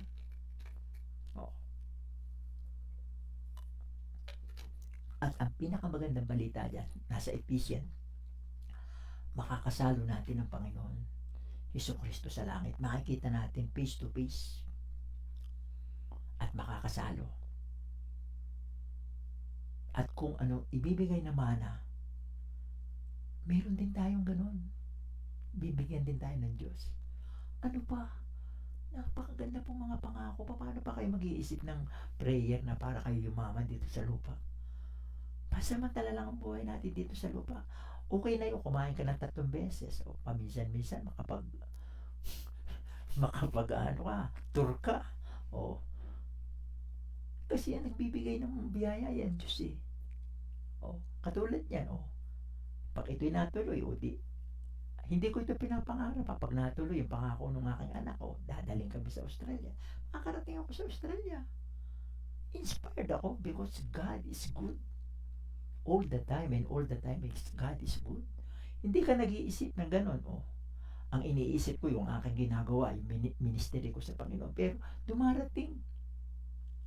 Kumakain ako ng 3 beses. Paminsan-minsan lang ako nagtatrabaho. Pero ako naman itumutuloy sa kanila. Naiwan sa amin yung mga anak. Tinuturuan ko yung mga anak niya na salita ng Diyos. Kaya, hayaan mo yun na yung Diyos na magbayad sa iyo. Huwag tayong pipilitin natin yung sarili natin na niyayaya ko ngayon isang pastor pastor?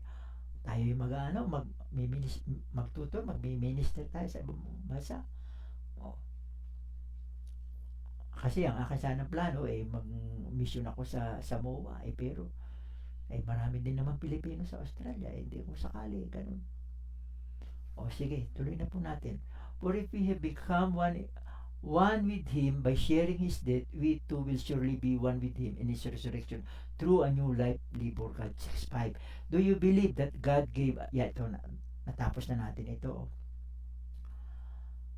Ito, do you believe that God gave me us to understand the grace so that we can be holy? Now us, if you are in the state of holiness, can you still sin? Kung nasa estado ka ng kabanalan, magkakasala ka pa ba? Yan ang pinakamagandang tanong po sa isang mananampalatayang body of Christ. Basahin natin ito ang sagot basahin natin yung Ephesians 4:13. No? Till we all come in the unity, yung pagkakaisa of the faith ng ating pananampalataya and of the knowledge of the Son of God unto a perfect man, unto the measures of the stature of the fullness of Christ. Ito na yung perfection na tinatawag perfect ka pag dumating ka na doon sa yung hanggang doon sa required na sukat o laki ng iyong pananampalataya kay Kristo, perfect ka na. Darating ka na doon sa perfect man ka na. Magiging perfect man ka na. Walang aamin niya kung ikaw mayroong humbleness, mayroong kang humility, hindi mo aaminin yan, pero mararamdaman mo. Kasi pag inamin mo yan na ikaw perfect, para kang nagmamalaki, perfect ako. Para kang nagmamalaki naman yan, may pride ka, pero walang aamin yan na mayroong humility, pero nararamdaman nila. Dahil nasusunod nila nakakalakad sila doon ayon doon sa kagustuhan ng Diyos, doon sa Espiritu. Di po ba? Yung mga sinasabi ko, may katuturan. Hanggang doon sa sukat at laki o taas ng kapuspusan ni Kristo. Dahil kung ituturo po natin, because if we teach the reality of life of a depraved man. Ano ba yung depraved man? Yung depraved man, ito yung process of depravity. Ito yung process na ganun. Yung may kabulukan.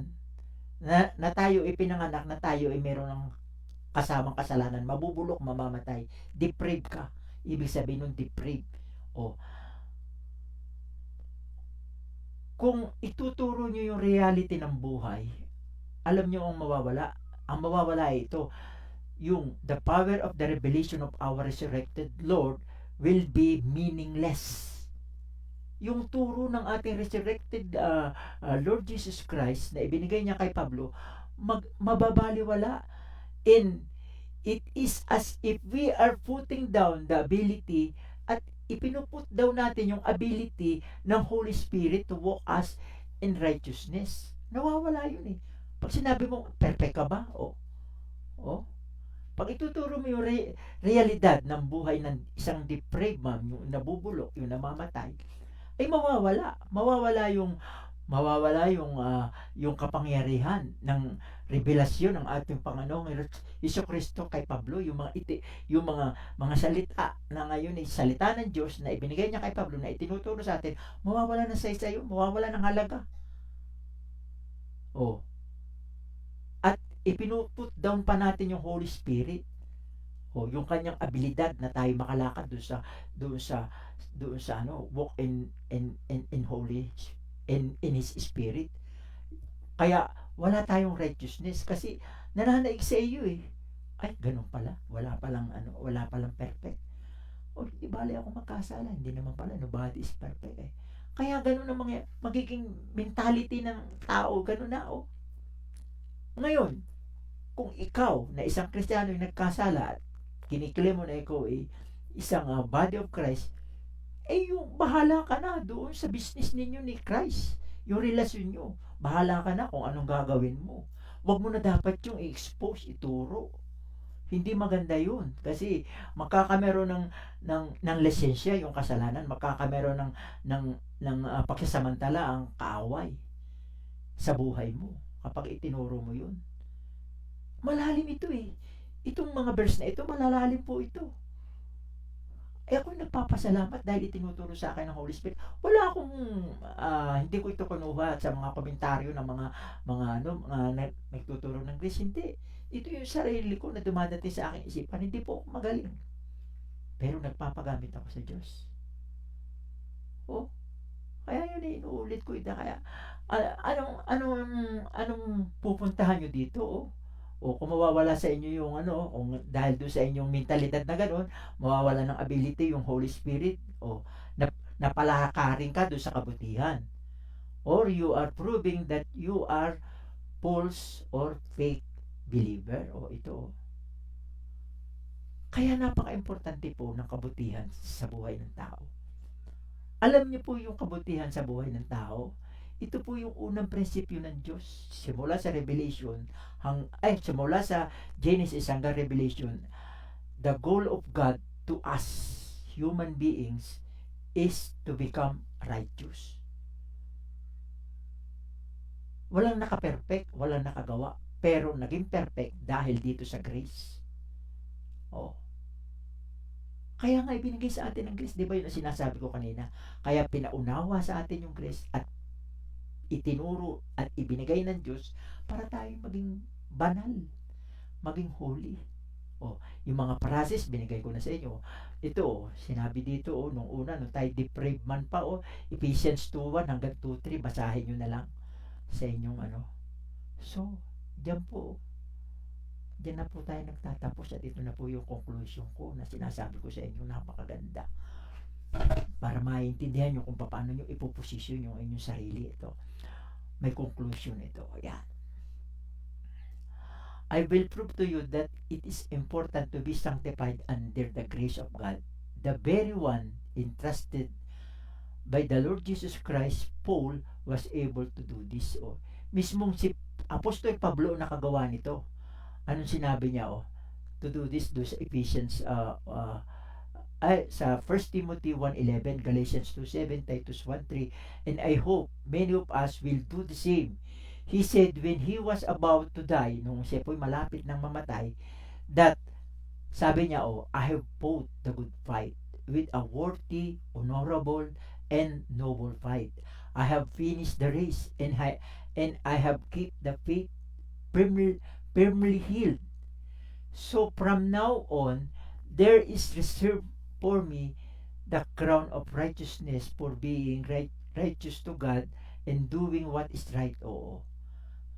Kaya nakalaan na raw sa kanyang ibigay yung corona ng Diyos dahil nakipaglaban siya ng magandang laban, sa magandang laban, which is the Lord, the righteous judge, will award to me and will reward me on the great day. And kailan itong great day na ito? Ito yung rapture. Baka doon pa lamang sa pagsalubong natin doon sa alapaap, ibibigay na sa atin yung crown. Isa-isa. Great day, and not only to me, but also to all who love and desire and receive His return. Yung mga nagdi-desire sa Kanya, hindi lang daw siya, yun din daw mga taong nagdi-decide para sa ating Panginoon Hesus Kristo. Yan ha. And before he said, the first verse, this is what he did to himself. Bago niya ito ginawa, bago niya ito nasabi, ito yung kanyang mga ginagawa. But like a boxer, I weigh my body, handle it thoroughly, discipline it by hardship, and subdue it for fear that after proclaiming to others the gospel in things pertaining to it, I myself should become unfit, not stand the test, be unapproved and rejected as a counterfeit. In my analysis, ito po yung analysis ko dito, the true members of the body of Christ at this time had to be filled in Romans 11:25. This is what we call hidden truth and mystery. Ito po yung sinasabi dito, yung pampaliwanag dito, bago ko ito bigyan ng tinapos ko na pala, bago ko po ito bigay itong ibang galing sa aking kaisipan. Biro nyo ito, pag sinabi pong but like a boxer. Ito po, but like a boxer. Yan. Saan ba yun? Yan to. Yan. Ito. But like a boxer. Sabi po dito, I obey my body, handle it thoroughly, discipline it by herbs and subdue. Alam niyo ba ito? Dalawang ibig sabihin nito eh. Si Pablo, una, siya ay si Saul. Siya ay isang Pariseo. At ang doktrina ng Pariseo ay sumunod sa batas. Pero dito, nung siya kinausap na ng Holy Spirit ni Kristo, itong ituturo mo, wag yan. Kaya siya ay ginawang apostol ni Kristo. Siya ay naging Pablo. Kaya nagkameron siya ng 13 letter, 13 books. At yung lahat ng mga inilahad ng Panginoon sa kanya ng risen Lord Jesus Christ, itong ituturo mo sa mga tao. Dinisiplina niya ang kanyang sarili. Dalawa. Dinisiplina niya ang kanyang sarili sa pagtuturo. Na hindi siya dapat gumamit ng batas. Hindi dapat ang tao maging mabuti dahilan sa batas. Ang pangalawa, dinisiplina niya yung kanyang sarili dahil yung kanyang itinuturo, siya maging good example. Magtuturo ka ng, wag kang mangulo niya, tapos nangangalo niya siya. Magtuturo ka ng, wag kang matakaw sa pera, pero matakaw ka sa pera. Na baka daw, pagkatapos niya magturo, siya i-reject at siya ay ma-disqualify, hindi siya tanggapin. Kasi ang itinuturo niya, hindi niya na ipamumuhay. I-reject siya. Iyan pong ibig sabihin niyan. Bago niya sinabi yung, I have fought the good fight with a worthy honorable. Fight, I have finished the race. Kaya, dito, napagtanto ko dito sa mga pag-aaral ko na ibinibigay ko sa topic na ito, napagtanto ko na yung Romans 11:25 na binanggit ko dito, ito po yung kabuuan ng bilang na napupunta sa rapture, yung kukuhanin sa rapture. Ito yung kabuuan bilang na masasabi natin kasi na ang body of Christ, member of body of Christ, hindi po madami. Ito yung analysis ko. Hindi po madami yung member ng body of Christ. Ang madami po ay maaari doon sa pangalawa, doon sa second coming ni Christ. Ang kukuhanin niya ay yung tinatawag na Jewish people at saka yung mga ibang bansa na na-convert doon sa paniniwala, kaya mapapasama sila sa Commonwealth of Israel. Ibang bansa katulad ng Pilipinas. Pagkatapos po na rapture, ito po ang mangyayari. Ngayon, ang aking analysis, kukunti lang sa body of Christ. Kakunti lang po. Tingnan po paano ko, bakit po. Kasi ako meron akong sariling galing sa akin na yun itinuturo ng Holy Spirit. At ako din po, nagbabasa din ako ng komentarista ng mga nasa grace. Yung mga theologians ng mga nasa grace. Ito po yung isang sinabi ng isang theologian sa grace. Sabi po niya ay ganito.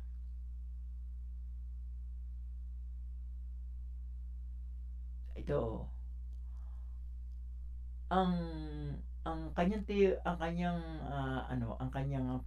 paliwanag, ang kabuuan ng bilang ng body of Christ ay tayo yung body of Christ yung ipapalit doon sa mga anghel. Ito yung comment niya, maaaring totoo at maaari din hindi, pero kung inyo naman kung inyo naman pagbubulay-bulayin, maaari may katotohanan kung talaga nagbabasa ka, dahil ito yung paliwanag at yung mga ganitong theologians nagbabasa din naman yan ng mga revelation, ganyan lahat tayo. Kaya nga sabi ko sa inyo, dapat meron tayong panoramic view of the Bible, lahat simula Genesis hanggang Revelation. Pero ang yayakapin natin ay yung gusto ng Diyos na makakapagligtas sa atin, yung sinabi niya, revelation niya kay Apostol Pablo. Ngayon ganito ang kanyang ang kanyang perception, ganito,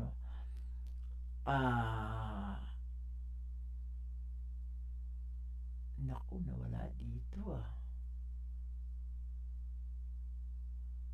binilang ko teka, nasaan yung aking cellphone? Binilang ko po mga kapatid doon sa kanyang paliwanag ay umaabot po lamang doon sa bilang dahil meron siyang computation umaabot po lamang ng ng 33.6 million.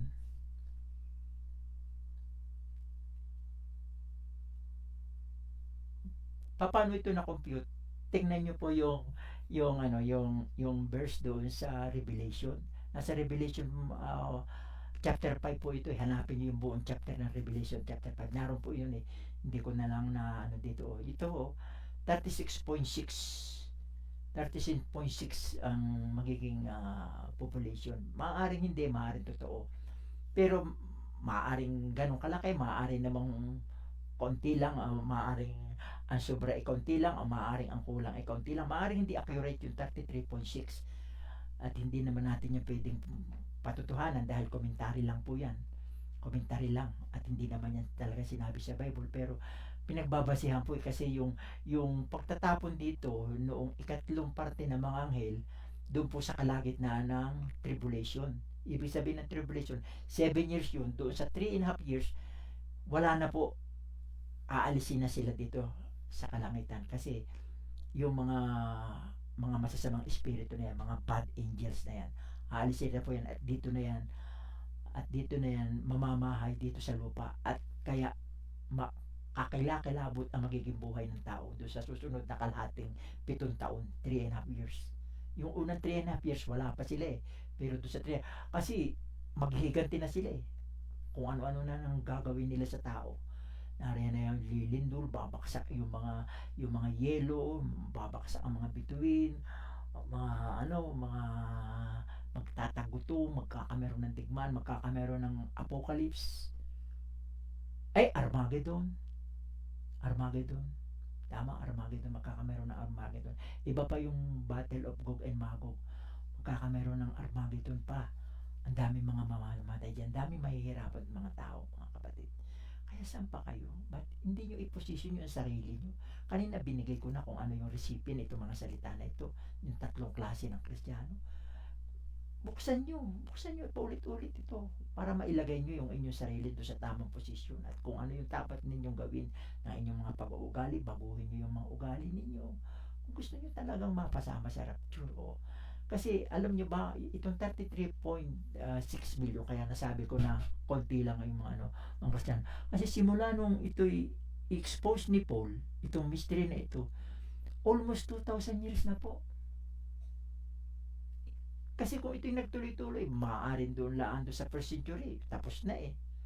Hindi naaabot ng 2,000 taon. Maaaring doon sa 100 years ng noon. Pero anong ginawa ng kaaway? Pinutol niya.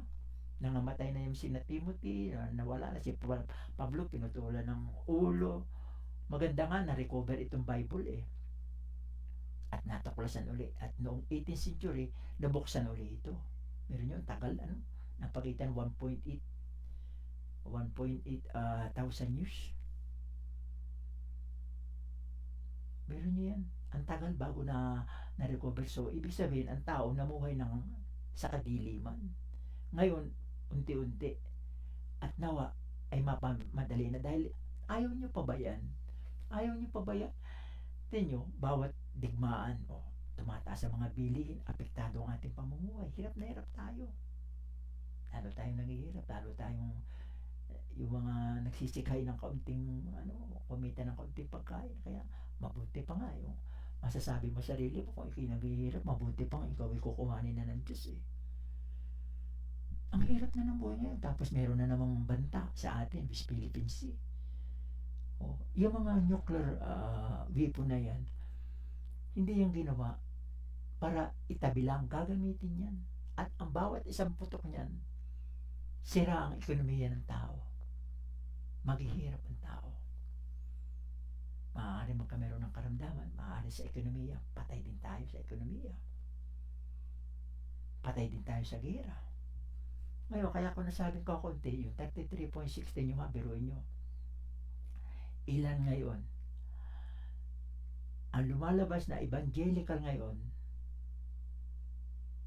simula nung 2016, ang mga member ng mga evangelical church lumalabas na 600, simula ito nung itong survey na ito 2018, ay lumalabas na ng 619 million o 33 million lang ang kailangan.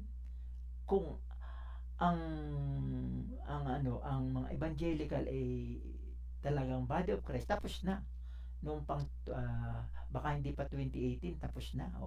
Tapos sige, sabihin natin ang binanggit ko evangelical lang, ngayon sabihin natin na Katoliko, kung ang Katoliko ay kasama sa body of Christ. Ang Katoliko, ayon sa survey ng Katoliko ngayong panahon na ito, ay 16% ng total global of population. Ngayon, ang population ng mundo ngayon ay nasa 8 trillion na. So, ilan na 60% ng 8 trillion? Pumapatak po ng 1.28 trillion. Pero ang dami na yan. Samantalang doon sa estimate ng isa nating magaling na theologians sa kanyang komentary ay 33.6 lang. Ayon doon sa kanyang pag-aaral doon sa Revelation chapter 5. So, kung meron yan, tapos na, matagal nang tapos. Kung ang mga Kristiyano gano'n. Tapos, ngayon, puntahan naman natin yung Greece community. Ang Greece community sa Amerika nung year 2000, ang bilang ay nasa 8,258 lang. So, bahala na kayo mag-aaral nito. Dito nyo mapapatunayan kung itong huli kong kinuhang research about the komentary ng isang theologians ng Grace Church ay totoo o hindi.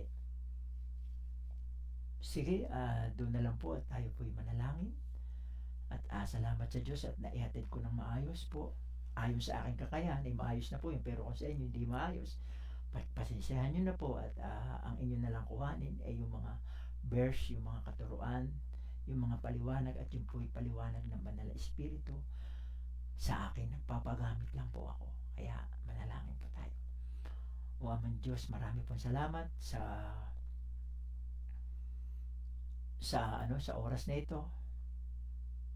Nagpapasalamat po ako sa inyo at ito nga, tulad ng sinasabi ko, naihatid ko po ng maayos para sa akin sariling kakayahan ang mga pinapagawa mo sa akin. Nawa po'y mabuksan ang kaisipan ng mga tagapakinig, ang kanilang puso sa mga salitang ito, at mayayos nila, may posisyon nila yung kanilang sarili kung anong estado ng pagka-Kristiyano meron sila. Lord, ang halal ko lang po ay makatulong sa pagpakabuo ng bilang ng mga body of Christ bago po ito i-rapture.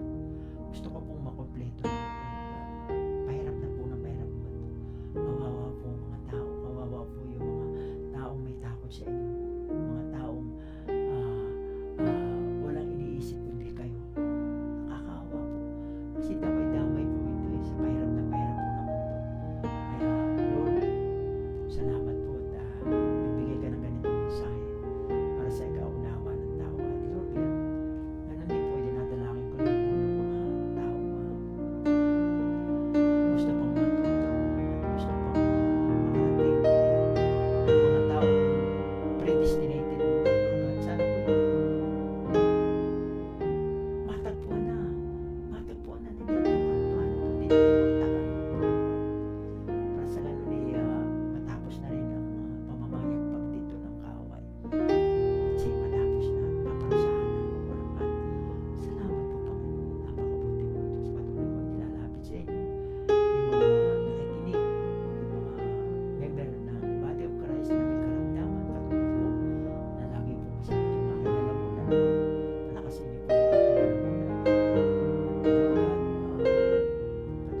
Sa ganun ay magkameron ng mapayapang pamumuhay ang bawat membro ng Body of Christ. Magtulungan ang bawat isa na mayroong pag-ibig.